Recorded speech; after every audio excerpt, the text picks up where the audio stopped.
नमस्कार, India daily live देख रहे हैं आप और मैं हूं आपके साथ Shivam Dubey. India daily live के बेहद खास बुलेटिन भारत डेली लाइव में आप सबका बहुत बहुत स्वागत। बुलेटिन की शुरुआत करेंगे और करेंगे पहली खबर की ओर। प्रधानमंत्री नरेंद्र मोदी ने ईरान के राष्ट्रपति मसूद पेजिशकियन से फोन पर बातचीत की और इस दौरान प्रधानमंत्री ने उन्हें ईद और नौरोज की शुभकामनाएं दी। बातचीत के दौरान प्रधानमंत्री मोदी ने क्षेत्र में महत्वपूर्ण बुनियादी ढांचों पर हो रहे हमलों की कड़ी निंदा की और शांति और स्थिरता पर जोर दिया। दोनों नेताओं के बीच ये बातचीत ऐसे समय में हुई जब क्षेत्रीय हालात को लेकर वैश्विक स्तर पर चिंता बनी हुई।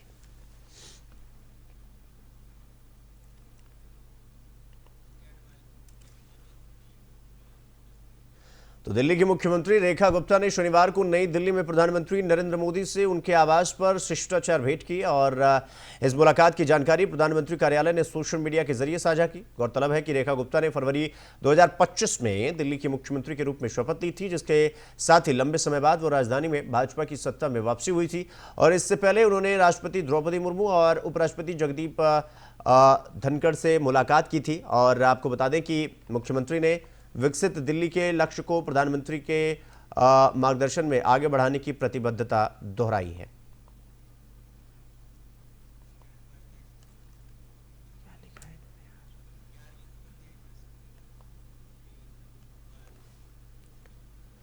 तो भारत और चीन के बीच हवाई कनेक्टिविटी पटरी पर लौट रही है और अब नई दिल्ली और चीन की राजधानी बीजिंग के साथ ही जल्द ही सीधी उड़ानें शुरू होने वाली हैं। भारत में चीनी दूतावास की प्रवक्ता यू जिंग ने इसकी पुष्टि करते हुए बताया कि एयर चाइना इन उड़ानों को संचालित करेगा। चीनी दूतावास के प्रवक्ता ने इसे केवल यात्रा ही नहीं बल्कि व्यापार, पर्यटन और भरोसा बहाली की दिशा में एक बड़ा कदम बताया। उन्होंने इसे एससीओ और ब्रिक्स देशों के बीच लोगों के बीच संपर्क बढ़ाने के लिए ग्रीन सिग्नल करार दिया।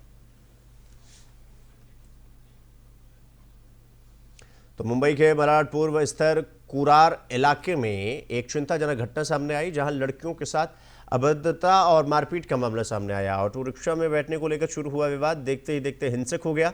इस मामले को लेकर नेता संजय निरुपम कुरार पुलिस स्टेशन पहुंचे और आरोपियों के खिलाफ सख्त कार्रवाई की मांग की। पुलिस ने अब तक 2 लड़कियों और एक युवक को गिरफ्तार किया, जबकि अन्य आरोपियों की तलाश की जा रही है। बताया तो जा रहा है कि अहमदाबाद से आई 2 लड़कियों के साथ यह घटना हुई, जिसके बाद सुरक्षा को लेकर सवाल खड़े हो गए। पुलिस पूरे मामले की जांच पड़ताल करने में जुटी है। कल रमजान का आखिरी दिन था और हम पूरे महीने अपने मुस्लिम भाइयों को रोजा मुबारक और ईद मुबारक करते हैं, लेकिन ऐसे पवित्र महीने में जिस तरीके से इस्लामपुरा के 20 के मुस्लिम लड़कों ने एक ऑटो में बैठने के नाम पे छोटी सी झिकझिक हुई है, उसकी वजह से छोटी छोटी बच्चियों को घेर कर उन पर हमला किया, ये बहुत ही दुखद घटना है। यह एक प्रकार की मॉब लिंचिंग की घटना है। वो कोई भी लड़की हो सकती है। अगर आप मर्द हैं तो 20-20 मर्द जमा होकर के छोटी छोटी बच्चियों को घेर के मार रहे हैं, ये कैसे मर्द हैं आप? और अभी तक वो फरार हैं, किसी को गिरफ्तार नहीं किया गया है। तो आज मैं इन सबके साथ यहां पुलिस स्टेशन में इसलिए आया हूं कि सवाल इन बच्चियों का नहीं है, सवाल मुंबई के तमाम बच्चियों का है, तमाम बेटियों का है, तमाम लड़कियों का है, तमाम महिलाओं का है। मुंबई एक ऐसा शहर है जहां रात को 2 बजे भी लड़कियां अकेली घूम सकती है, कोई किसी को हाथ नहीं लगाता। लेकिन ये इस्लामपुरा और ये कुरार का इलाका इतना खतरनाक होता जा रहा है, पठानवाड़ी का इलाका इतना खतरनाक होता जा रहा है कि झगड़ा होता है वहां मलाड स्टेशन के पास शेयरिंग ऑटो को लेकर के, और यहां पर जब अपने घर पहुंचते तो यहां पर घेर के ऑटो से उतार के इन पे हमला किया जाता है। तो यह पुलिस के लिए भी एक बड़ी चिंता का विषय। मैंने कहा है इनको कि पिछले ईद वगैरह के आसपास भी इसी तरह की बदतमीजी की गई। तो रुक करेंगे अगली खबर की ओर। महाराष्ट्र के नंदुरबार से बड़ी खबर सामने आई, जहां अवैध हथियारों के खिलाफ लोकल क्राइम ब्रांच ने बड़ी कार्रवाई की है। पुलिस ने मध्य प्रदेश से देसी पिस्टल लेकर आ रहे 2 आरोपियों को गिरफ्तार किया, जिनमें एक नाबालिग भी शामिल है। आरोपियों की पहचान अरविंद देवराम निगवाले और एक 16 वर्षीय किशोर के रूप में हुई है, जो बड़वानी मध्य प्रदेश का रहने वाला है। पुलिस ने इनके पास एक अवैध देसी पिस्टल और मोटरसाइकिल बरामद की है। पुलिस इंस्पेक्टर हेमंत पाटिल की टीम ने मदाड़े गांव के पास जाल बिछाकर दोनों को पकड़ा। शाहदा पुलिस स्टेशन में भारतीय शस्त्र अधिनियम के तहत मामला दर्ज कर आगे की जांच पड़ताल की जा रही है।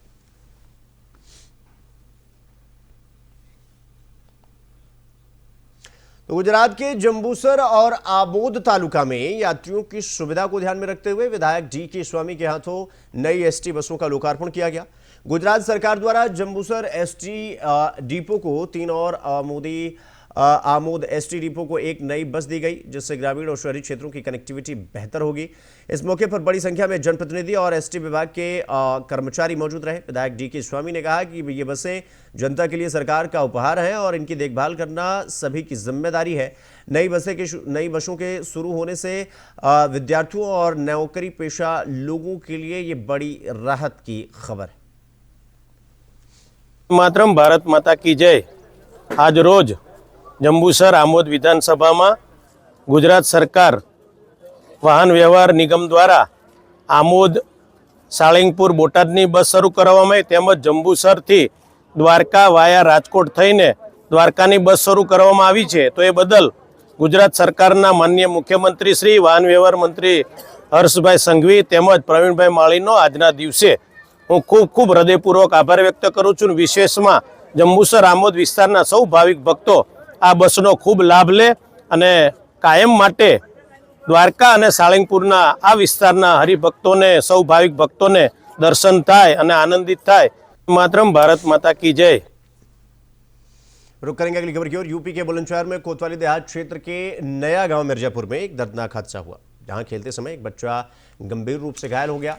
आपको बता दें कि बच्चा खाली प्लॉट में गेंद लेने गया था, वहां पर एक पिलर पर वो गिर गया। पिलर में लगा सरिया बच्चे के गले के आर पार हो गया। सूचना मिलते ही परेशान घायल बच्चे को लेकर तुरंत जिला अस्पताल पहुंचे। अस्पताल में डॉक्टरों ने बच्चे की गंभीर हालत देखी और बच्चे को प्राथमिक उपचार के बाद हायर सेंटर रेफर कर दिया गया। बच्चे की जान बचाने के लिए डॉक्टरों की पूरी टीम प्रयास कर रही है। बच्चा आया था हमारे पास, नाम उसका दीपक था और नया गाँव मिर्जापुर का रहने वाला था। वो अपने घर पे खेलने के दौरान वो छत पे दीवार से गिर गया और दीवार से गिरने के बाद वो जो आयरन रॉड थी उसके छाती से निकल के नेक से बाहर आ गई और बच्चा लेकिन कॉन्शियस था और सांस भी ठीक से ले पाता और जिसे प्राइमरी ट्रीटमेंट देने के बाद यहाँ से हायर सेंटर रेफर किया। बच्चा आया था हमारे पास, नाम उसका दीपक था। तो एटा में अवैध खनन को लेकर ग्रामीणों में आक्रोश है। कोतवाली देहात क्षेत्र के मानपुर गांव के ग्रामीणों ने जिलाधिकारी और एसएसपी को शिकायत दी है। ग्रामीणों का आरोप है कि लगातार हो रहे खनन से पर्यावरण और सड़कों को भारी नुकसान हो रहा है। धूल मिट्टी और शोर के कारण लोगों के स्वास्थ्य पर भी असर पड़ रहा है। बिना प्रशासनिक अनुमति चल रहे खनन कार्य पर कार्रवाई की मांग को लेकर ग्रामीणों ने प्रशासन से तुरंत कदम उठाने की अपील की है। अवैध खनन की, जिसमें एक हमारे गांव में पड़ोस में मिट्टी खुद रही है, जो हमारे गांव की उत्पत्ति की सबसे उच्च मिट्टी मानी जाती है। अगर ऐसी मिट्टियां खुदेंगी, खनन होगा तो इससे अग्रिम पीढ़ी को अनाज की असुविधाएं हो सकती हैं। तो मैं चाहता हूँ ये अवैध खनन रुके। इससे सड़क भी खराब होती हैं, पड़ोस के खेतों में खनन खल्ले पड़ते हैं, जैसे पड़ोसों की खेती की भी नुकसान होता है। कब से हो रहा है ये कल सुबह से हो रहा है। कल सुबह से? हाँ, और जो हमारे गांव का व्यक्ति है ज्ञान सिंह, वो इसके पीछे रहता है, वही ज़्यादातर अवैध खनन करता है। पुलिस प्रशासन इससे रुपये लेता है, रुपये देता है, पुलिस प्रशासन कोई सुनवाई नहीं करता है इसमें। तो महाराजगंज से हैरान कर देने वाली खबर सामने आई, जहां तेंदुए की दस्तक ने स्थानीय ग्रामीणों में हड़कंप मचा दिया। दरअसल घुगली थाना क्षेत्र के पकड़ियार, बिशनपुर और कोचिया गांव में तेंदुआ दिखाई दिया। सीसीटीवी कैमरे में तेंदुए का हमलावर अंदाज भी कैद हुआ। शिकार पर निकले इस तेंदुए ने कुत्ते पर हमला किया और इसका वीडियो सोशल मीडिया पर वायरल हो गया। ग्रामीणों में दहशत का माहौल है। उन्होंने वन विभाग और स्थानीय प्रशासन से अपील की है कि पिंजरा लगाकर तेंदुए को सुरक्षित तरीके से पकड़ा जाए।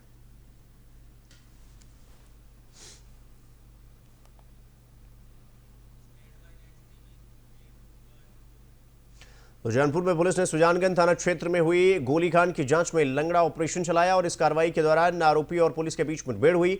पुलिस की जवाबी कार्रवाई में एक अपराधी के पैर में गोली लगी और वो घायल हो गया। वहीं आरोपियों को गिरफ्तार किया गया, 2 आरोपियों को। सुजानगंज अंतर्गत सराय पडरी में हुई गोलीकांड की गुत्थी अब सुलझ गई है। गिरफ्तार आरोपियों के पास से अवैध तमंचा, बाइक और अन्य अवैध सामान बरामद किया गया है। पुलिस मामले की जांच पड़ताल करने में जुट गई है। ग्राम परवी थाना सुजानगंज क्षेत्र के अनुज मिश्रा नामक व्यक्ति द्वारा थाने पर प्रार्थना पत्र दिया गया कि उनके घर के बाहर प्रतीक तथा कुछ अन्य अज्ञात अभियुक्तों द्वारा फायरिंग की कार्रवाई की गई है तथा इसी टीम द्वारा वापस परवी चौराहे पर फायरिंग की कार्रवाई की गई है घटना का संज्ञान लेते हुए तत्काल थाना सुजानगंज पर सुसंगत धाराओं में अभियोग पंजीकृत किया गया तथा वरिष्ठ पुलिस अधीक्षक महोदय के निर्देशन में घटना के पूर्ण अनावरण के लिए 3 टीमों का गठन किया गया था। टीमों के संयुक्त प्रयास से तथा मुखबिर की सूचना पर यह जानकारी मिली कि यही अभियुक्तगण पुनः किसी बड़ी घटना को कारित करने वाले हैं। ग्राम भोगीपुर कठार प्रतापगढ़ बॉर्डर के पास जब पुलिस टीम द्वारा चेकिंग की जा रही थी तो एक बाइक से कुछ अज्ञात अभियुक्त आते हुए दिखाई दिए। जब पुलिस टीम द्वारा उन्हें रोकने का प्रयास किया गया तो उन्होंने जान मारने की नीयत से पुलिस टीम पर फायर किया। जवाबी कार्रवाई में आत्मरक्षार्थ पुलिस टीम द्वारा भी फायरिंग की कार्रवाई की गई, जिसमें एक अभियुक्त जिसका नाम प्रतीक है, जो थाना महाराजगंज क्षेत्र का रहने वाला है, उसके पैर में गोली लगी है, जिसे तत्काल इलाज के लिए सीएससी महाराजगंज भेजा गया है तथा टीम द्वारा एक अन्य अभियुक्त विनय को गिरफ्तार किया गया है। ये भी महाराजगंज का रहने वाला है। तो गोंदिया में तालुका स्तरीय श्री छत्रपति शिवाजी महाराज राजस्व समाधान शिविर का आयोजन किया गया। इस मौके पर महाराष्ट्र के राजस्व मंत्री चंद्रशेखर बावनकुले ने करीब 25,000 परिवारों को शासन की 48 विभिन्न योजनाओं का लाभ प्रदान किया। पात्र लाभार्थियों को योजनाओं के प्रमाण पत्र भी वितरित किए गए। कार्यक्रम में पूर्व केंद्रीय मंत्री और सांसद प्रफुल्ल पटेल, विधायक विनोद अग्रवाल, विजय राहांगडाले और संजय पुराम समेत कई जनप्रतिनिधि मौजूद रहे। इस शिविर के माध्यम से जमीनी संबंधी परिवर्तन, वारिसों के नाम दर्ज करना और संजय गांधी निराधार योजना के तहत लाभार्थियों को लाभ उपलब्ध कराने जैसी तमाम समस्याओं पर जोर दिया गया और उन समस्याओं का समाधान भी हाथों हाथ किया गया। श्री छत्रपति शिवाजी महाराज महाराजस्व अभियानांतर्गत गोंदिया जिल्ह्यामध्ये आमचे आमदार श्री विनोद अग्रवाल, श्री विजय रांगडाले, संजय पुराम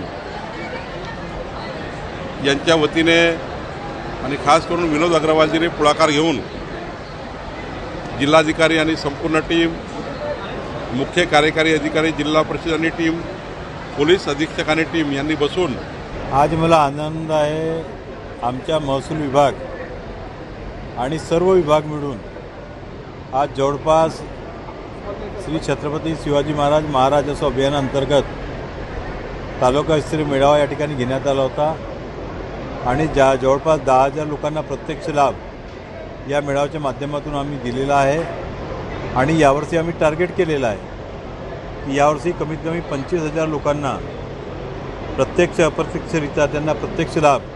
आज या ठिकाणी छत्रपती शिवाजी महाराज महाराजस्व अभियानांतर्गत तालुकास्तरीय समाधान शिबिरचं आयोजन गोंदिया तालुक्यामध्ये करण्यात आलं होतं। त्यामध्ये सन्माननीय जिल्हाधिकारी महोदय यांच्या मार्गदर्शनाखाली आम्ही सर्वात आजचा महत्त्वपूर्ण काम म्हणजे आम्ही 4,190 जे अतिक्रमणधारक होते यांना सर्वांसाठी घरे या योजनेअंतर्गत आम्ही पट्टे वाटपाचं काम आज या ठिकाणी करण्यात आलं। सोबतच श्री छत्रपति शिवाजी महाराज महाराजस्व अभियानांतर्गत तो महाराष्ट्र के यवतमाल जिले के नेर तहसील में रिलायंस इंडस्ट्रीज के माध्यम से करीब 300 करोड़ रुपए की लागत से कॉम्प्रेस्ड बायोगैस प्रोजेक्ट स्थापित किया गया। इस प्रोजेक्ट से जिले को गैस उत्पादन में आत्मनिर्भर बनाने की दिशा में बड़ी पहल माना जा रहा है और साथ ही किसानों को भी इसका सीधा लाभ मिलेगा। इस महत्वाकांक्षी परियोजना के पालक मंत्री संजय राठौड़ ने पहल की है। 20 मार्च को उन्होंने जिला कलेक्टर कार्यालय में बैठक लेकर परियोजनाओं की समीक्षा की और संबंधित अधिकारियों को काम में तेजी लाने के निर्देश दिए। बैठक में प्रशासनिक अधिकारी, ग्राम पंचायत प्रतिनिधि और कंपनी के अधिकारी मौजूद थे। बैठक में प्रशासन ने प्रोजेक्ट के लिए बिजली, पानी और अन्य सुविधाओं पर जोर दिया और आवश्यक सुविधा उपलब्ध कराने का आश्वासन भी दिया।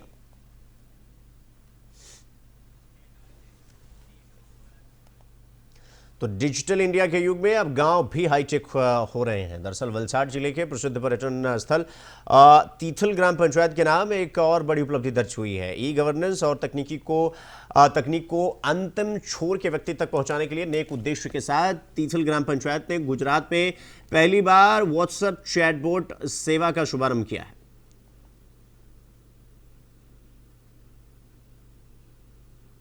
अपना जाણીએ છીએ બધા હિન્દુ નવવર્ષ આજે શરૂ થાય છે એના નિમિત્તે તીથલ ગ્રામ પંચાયત પોતે એક ઇનિશિયેટિવ લઈને એક વોટ્સએપ ચેટબોટ સેવાની શરૂઆત કરી છે।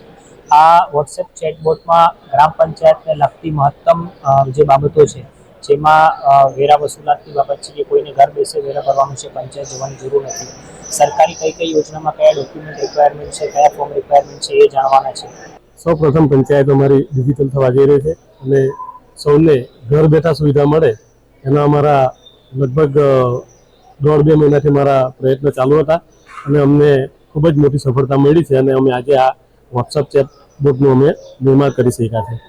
તો અમારા પ્રયત્ન એવા છે કે મારા ગામના જે લોકો છે એ ઘણા બધા લોકો બોમ્બે છે, સુરત છે, બધા આઉટ સ્ટેટમાં રહેતા હોય છે. તો એમને વીરા વસૂલાત માટે तो गुजरात के वलसाड़ में विश्व गौरैया दिवस के मौके पर वलसाड़ तालुका युवा मोर्चा ने प्रकृति के प्रति अपनी जिम्मेदारी निभाते हुए एक विशेष कार्यक्रम का आयोजन किया। बढ़ती गर्मी में बेजुबान पक्षियों को दाना पानी और आश्रय मिल सके, इस उद्देश्य से युवा मोर्चा के सदस्यों ने लोगों को मिट्टी के कुंड और विशेष रूप से तैयार किए गए चकली घर बांटे। कार्यक्रम के दौरान युवाओं ने लोगों से अपील की है कि वो अपने घरों के छतों और बालकनी में ये कुंड रखें ताकि पक्षियों को भीषण गर्मी में राहत मिल सके। इस अभियान के जरिए पर्यावरण संतुलन और विलुप्त हो रही गौरैया प्रजाति के संरक्षण का संकल्प लिया गया।